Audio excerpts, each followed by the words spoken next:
Et il voulait agir, il voulait déjà être prêt pour ce qu'il y avait besoin en Israël. Il a dit, il faut faire un projet pour aider les Juifs de France à faire ce pas et à revenir à la maison.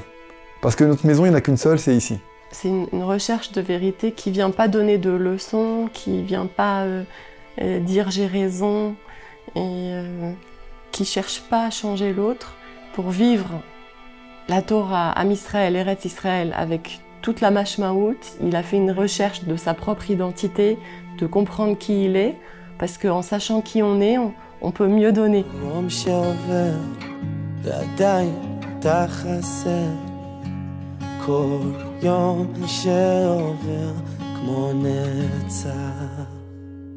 Hana, quel genre de garçon était Hillel? Hillel, un garçon très joyeux, vivant. Et il avait aussi une espèce de pureté comme ça, d'abord tout petit, très gentil. Quand on commence à peine à savoir parler et qu'on joue dans le quartier et qu'un enfant bouscule, ça l'avait étonné. Et il y a une autre anecdote qui m'est revenue parce que sa babysitter me l'a rappelé. Elle disait que on pouvait pas lui raconter des histoires, on va pas lui raconter n'importe quoi, genre. Je dirais la volonté d'être réunis en famille, avec des copains, de vivre le lien qu'il y a entre chacun et le vivre intensément. Il venait étudier parce qu'il ne voulait pas nous décevoir, mais ce n'était pas forcément sa voix qu'il voulait maintenant. C'était en fait vivre ce que les parents voulaient qu'il vive. Et en fait, ça a été le premier élément où en fait, il faut que la personne s'affirme et qu'elle trouve sa propre voie. Et quand on veut faire une comparaison avec le peuple d'Israël, alors on voit qu'on ne pouvait pas être un bon peuple juif si on n'était pas sorti d'Égypte, si on n'est pas sorti de ce que la société, la famille veut nous imposer, mais qu'on cherche notre propre liberté. Mais si on commence à essayer d'intégrer ce qu'on lit, vivre ce qu'on lit, et que ce n'est pas des mots juste dits, et finalement parce que mes grands-parents l'ont dit, mes arrière-grands-parents l'ont dit, mais elles ont une valeur intrinsèque, alors j'essaye de savoir comment moi j'intègre ce mot et comment je vis ce mot. Je pense que c'est ça en fait la vie qu'il a menée, plein de projets. Plein de projets, si bien que c'était une des difficultés, c'est de ne pas trop se disperser. Il a fait les Tzofim, mouvement de jeunesse, où il était madrich là-bas. En parallèle, il a fait les courses Mada pour pouvoir donc aider dans les urgences. Il a fait en parallèle du judo. Il a décidé finalement peut-être de rentrer dans un système de compétition de judo à un niveau plus élevé, donc il avait des heures encore supplémentaires, si bien qu'il était déjà en Yud Aleph, c'est-à-dire en année du bac, et c'était énorme, mais il avait une soif de mordre la vie, de partout. Si bien que ça demandait beaucoup de force, de faire une introspection pour savoir que ce que je suis capable de faire, alors c'est pas forcément facile. Et après, une personne, elle essaye de s'affiner pour essayer de savoir finalement vers quoi s'oriente sa vie. Il a fréquenté des mouvements de jeunesse? Oui, il a voulu aller et on l'a laissé choisir en fait. En fait, au début, on a dit ok, Bnei Akiva, et il a voulu essayer d'autres. Et c'est les Tzofim. Il s'est tout de suite connecté. Il est devenu très central aussi dans les Tzofim. Il a été Khanich lui-même, il a beaucoup aimé. Et après, il est devenu madrich, en fait, qu'on a trouvé sur un de ses cahiers, parce qu'il écrivait beaucoup. Et comme il s'analysait lui-même, il faisait un travail de tikkun midot, ça on parle déjà d'Hillel un peu plus grand. Et donc, pour lui, vivre la Torah, Am Israël, Eretz Israël, avec toute la mashmaout, il a fait une recherche de sa propre identité, de comprendre qui il est, parce qu'en sachant qui on est, on peut mieux donner.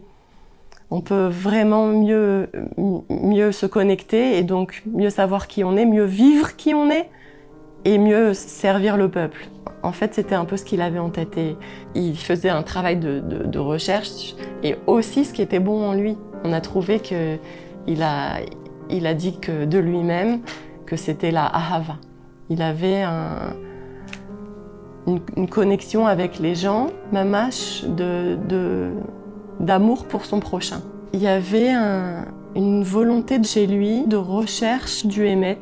Mais lui, il était à la fois vrai avec lui-même, ça veut dire qu'il tenait pas compte des moules, parce que je suis là, alors je vais au Bné. Non, il tenait pas compte des moules, et pareil comme ça avec les gens, il regardait pas les moules, et avec lui-même, il avait cette vérité, cette recherche de vérité, d'identité et d'honnêteté avec lui-même, qu'il n'est pas rentré dans le but de faire Yeshivat Esder au départ.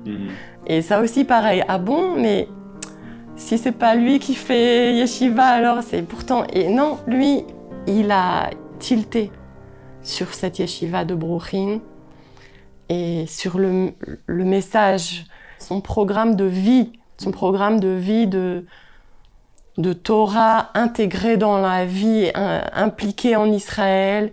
Et c'est ça qui lui plaisait. Ouais. Et il s'est construit mamash là-bas. Il était encore à l'époque, il avait laissé un peu pousser ses cheveux. Et comme je te dis, il n'allait pas se couper les cheveux parce que maintenant je suis en yeshiva. Donc non, il a débarqué là-bas comme ça. Et un des rabbinim nous a raconté qu'il était un peu différent comme ça dans le paysage et il était arrivé premier avec ses livres installés, prêts à étudier. Il s'est dit « Ah, qu'est-ce qu'on a là devant nous ?» Parce que le look ne correspondait pas à cette soif de Torah. Il avait besoin de passer par l'étape yeshiva avant de rentrer à l'armée? Oui, parce qu'il voulait construire, il voulait arriver à l'armée prêt. Toujours cette volonté de pouvoir savoir qui on est et travailler qui on est pour pouvoir servir au mieux. De savoir en quoi on est bon pour pouvoir servir au mieux. Alors justement, là, une des premières réactions avec le début de la guerre déjà, il y a eu un moment de petits regrets de ne pas pouvoir être fonctionnel tout de suite parce qu'il venait de terminer la tironoute, mais il n'avait pas encore fini la formation en tant que tankiste. Et il sentait qu'il voulait agir, il voulait déjà être prêt pour ce qu'il y avait besoin en Israël. Donc il s'est dit « Ah mince, peut-être j'aurais dû faire plus tôt ». Mais bon, ça c'était une des réactions. Ils l'ont pris en Archara Mezourezet. Il y a un groupe qui ont une préparation plus rapide pour pouvoir après remplacer des forces.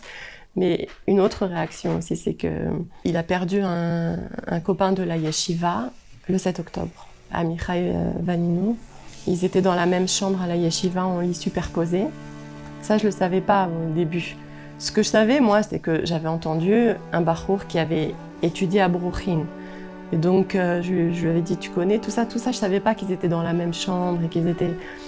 Et j'ai vu en lui qu'il y a eu un moment difficile, mais il s'est ressaisi et reconcentré sur ce qu'il fallait faire. Ce qu'on fait maintenant, c'est se préparer à la guerre et faire ce qu'il faut. Et il a su contenir ça.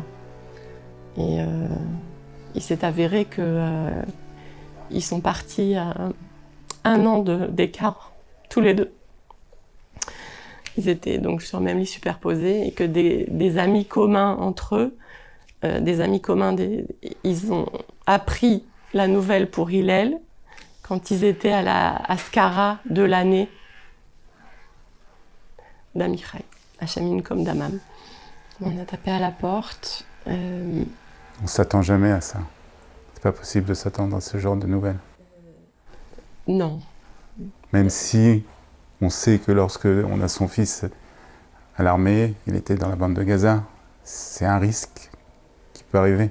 Pendant tous ces mois de combat, d'abord à Khan Younes, puis à Rafiyah et ensuite à Jebalia, pendant toute cette année, moi, j'étais pas dans les frayeurs, dans l'imagination, les peurs.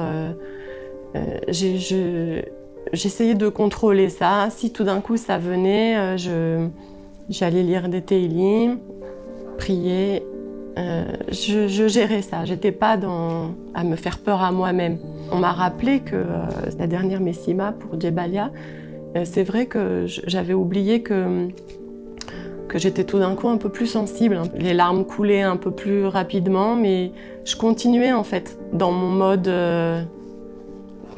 Mais non, pas du tout. J'étais toujours dans le même mode, donc je voyais pas ce que maintenant, peut-être des fois, tu peux te dire rétroactivement. J'étais vraiment en focus de pas me faire, de pas me faire des mauvaises idées. La dernière fois que je l'ai accompagné à l'armée, sur le chemin, il m'a dit « Papa, tu sais, faut qu'on fasse un projet ensemble. » Il m'a dit « Ah oui, c'est quoi ton projet ?»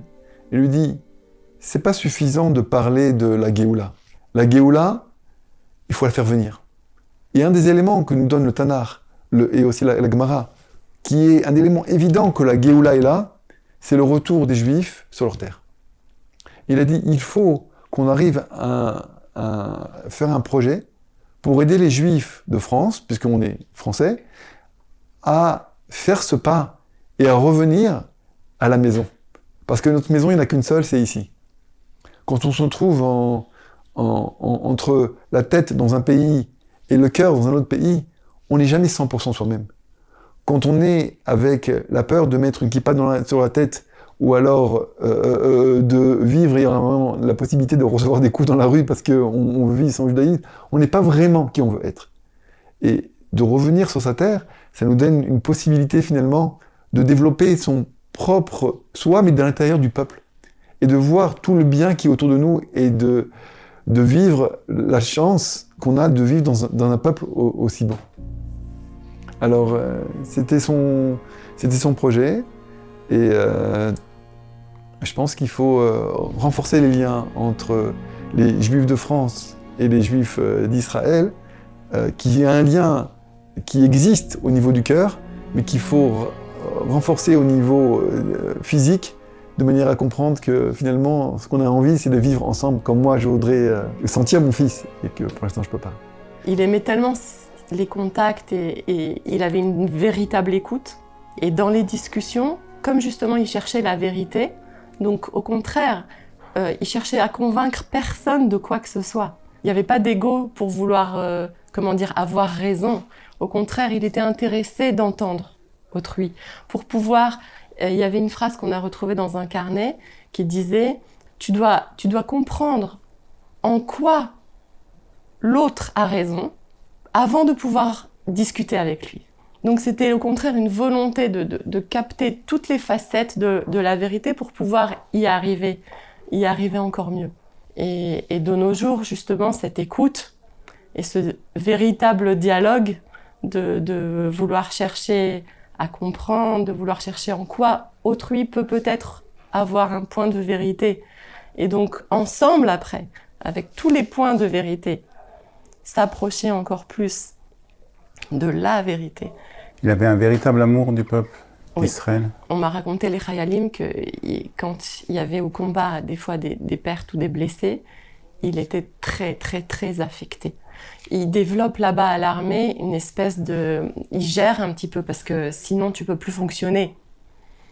Donc il y a une espèce de manière de gérer et de se reconcentrer sur le combat. Mais ils ont raconté qu'ils ont senti que ça l'affectait beaucoup, beaucoup. C'est une recherche de vérité qui vient pas donner de leçons, qui vient pas dire j'ai raison, et qui cherche pas à changer l'autre. Et il avait une présence qui faisait que sa connexion à lui-même et à sa manière de vivre les valeurs et d'être joyeux. Un Chayal m'a dit, c'est pas qu'il cherche à ce que tu sois joyeux, c'est que lui, il était tellement là et pétillant de joie et de connexion avec ce qu'il fait, que toi, ça te réveille en toi la joie, ça te réveille en toi tes valeurs à toi, ça te reconnecte à ce en quoi tu crois et à la motivation de pourquoi tu fais les choses et ta connexion avec Am Israël, sans vouloir dire ou convaincre quoi que ce soit. Il avait une présence qui réveillait les bonnes choses, parce que c'est le regard qu'il avait sur les gens, un regard de bon et d'amour. Et donc, il cherche pas à avoir raison, il cherche pas à leitnatzer, mais il cherche le netzach, la vérité. Et si c'est juste, il s'y range. pas de problème. 2 jours avant qu'il tombe, c'était au Shana Rabbah, et j'avais écouté le cours que donnait son Rosh Yeshiva sur la vision qu'on a de la vie. Parce que c'est pas évident de faire le pas de monter en Israël.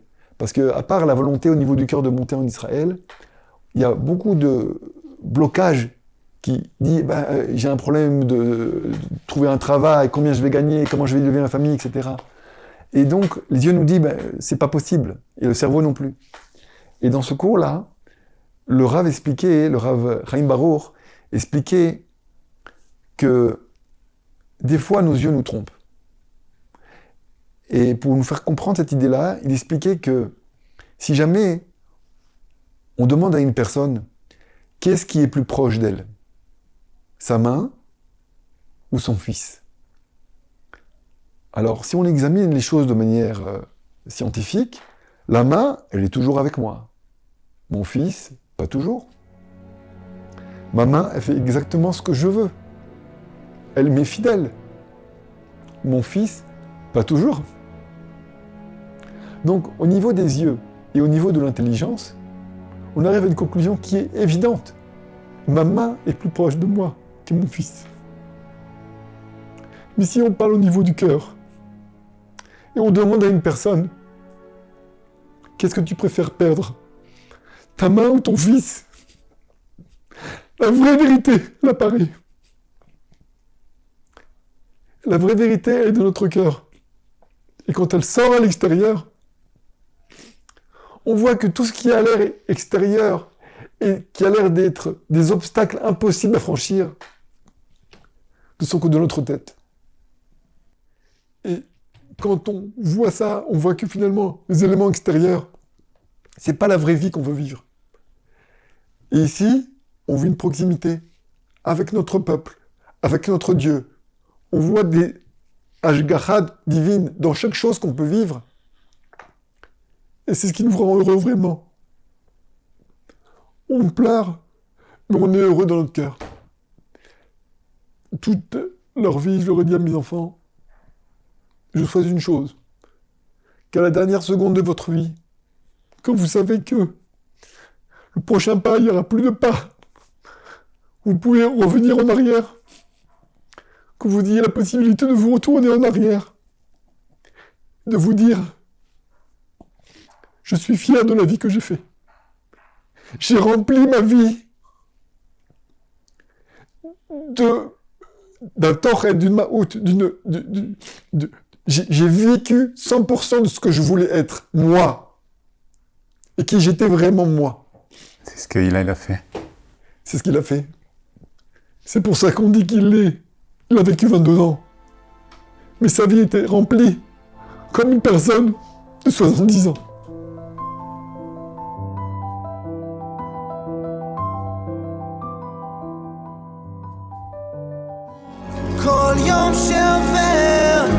Yom HaZikaron les Chalalei Ma'arachot Israël, jour du souvenir pour se tomber pour l'État d'Israël. איך נפלו גיבורים ויאבדו כלי מלחמה. Comme ils sont tombés ces vaillants et perdus ces armes de guerre. כל יום שעובר כמו נצח, כל יום שעובר ועדיין אתה חסר, כל יום שעובר כמו נצח.